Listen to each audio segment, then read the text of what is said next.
আমরা আমাদের নবীকে সবচেয়ে বেশি ভালোবাসি, যিনি আখিরি নবী, যাকে বলা হয়েছে ওয়ামা আরসালনাকা ইল্লা রাহমাতাল লিল আলামিন। আমরা বারবার দেখছি কিছুদিন পর পর কারা যেন কিভাবে এসে আল্লাহ নবীর শানে কটূক্তি করে, নবীকে নিয়ে অশ্লীল ভাষায় গালিগালাজ করে। এই দেশের মানুষ নামাজ না পড়লেও যদি কেউ নবীকে কটূক্তি করে তার কলিজা ছিঁড়ে যায়, সে রাজপথে নেমে যায়।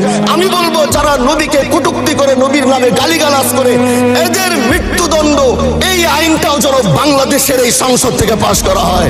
মাননীয় স্পিকার, এলাকায় বলেছিলাম যে আমরা ন্যায়ের পক্ষে কথা বলবো, ইনসাফের পক্ষে কথা বলবো। তখন অনেকে হাত ধরে বলেছিল, হামজালা ভাই জাতীয় সংসদে যখন যাবেন একটু বললেন হাদি হত্যার বিচারটা যেন হয়। ন্যায়ের পক্ষে কথা বলেছিল, ইনসাফের আওয়াজ দিয়েছিল।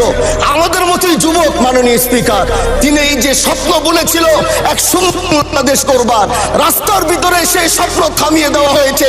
এই বিচার যদি না হয় তাহলে আমাদের মতো হামজালাদের নিরাপত্তাও রাস্তায় কেউ দিতে পারবে না মাননীয় স্পিকার। এই জন্য আপনার মাধ্যমে আমি বলতে চাই, হাদি হত্যার বিচার যেন সুনিশ্চিত করা হয়।